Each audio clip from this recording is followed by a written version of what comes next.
এবার পাকিস্তান বয়কট ভারতীয়দের চাপে বিদেশ থেকে বাবর শাহিনদের কোটি টাকা কামানোর পথ বন্ধ। Hi everyone, welcome back to my channel Anjina entertainer. বন্ধুরা, তোমাদের সকলকে আমার এই ছোট্ট ইউটিউব চ্যানেলে স্বাগত জানাই। আইপিএল এর দরজা আগেই বন্ধ হয়ে গিয়েছে। এবার অন্যান্য ফ্র্যাঞ্চাইজি লিগ থেকেও বয়কট করা হতে পারে পাকিস্তানি ক্রিকেটারদের। সূত্রের খবর, ইংল্যান্ডে টি-20 লিগ দ্য 100 পাক ক্রিকেটারদের কিনবে না ভারতীয় মালিকানাধীন দলগুলি। বিশ্বকাপের পরেই 100-এর নিলাম রয়েছে। গত মরশুমগুলির তুলনায় এবার নিলামে দলগুলির পার্সের পরিমাণ বাড়ানো হবে বলে শোনা যাচ্ছে, কিন্তু সেই অর্থ পাক ক্রিকেটারদের জন্য ঢালতে নারাজ দলগুলি। আগামী 21শে জুলাই থেকে শুরু হবে 100 লিগ। ইংল্যান্ডে টি-20 লিগে রয়েছে আইপিএল এর বেশ কয়েকটি ফ্র্যাঞ্চাইজি। ম্যানচেস্টার অরিজিনালসের মালিকানায় অংশীদারিত্ব পেয়েছে সঞ্জীব গোয়েঙ্কার আরপিএসজি গ্রুপ। ল্যাঙ্কাশায়ারের সঙ্গে পার্টনারশিপে টিম চালাবে তারা। এছাড়াও মুম্বাই ইন্ডিয়ান্সের শেয়ার রয়েছে ওভাল ইনভিনসিবলসে। সানরাইজার্স হায়দ্রাবাদের শেয়ার রয়েছে নর্দার্ন সুপারচার্জার্সে এবং দিল্লি ক্যাপিটালসের শেয়ার রয়েছে সাদার্ন ব্রেভ দলে।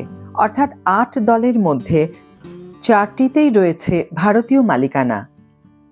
নাম প্রকাশে অনিচ্ছুক এক ইসিবি আধিকারিক জানিয়েছেন, যে সমস্ত টিমের সঙ্গে আইপিএল এর যোগ রয়েছে তারা পাকিস্তানি ক্রিকেটারদের নিয়ে আগ্রহ দেখাবে না। কেবল 100 নয়, বিশ্বের সমস্ত টি-20 লিগেই আইপিএল এর মালিকানা থাকা দলগুলির মধ্যে প্রচলিত রয়েছে এই অলিখিত নিয়ম। পাকিস্তানে কোনো ক্রিকেটারকে কেনে না এই দলগুলি। যদিও ইসিবির তরফ থেকে সরকারিভাবে বার্তা দেওয়া হয়েছে কোনো ক্রিকেটারের প্রতি যেন বৈষম্যমূলক আচরণ না হয়, তবে আইপিএল মালিকানাধীন দলগুলি পাক বয়কটের সিদ্ধান্ত থেকে সরবে না বলেই অনুমান। উল্লেখ্য, একাধিক পাক ক্রিকেটার খেলেছেন 100-এ।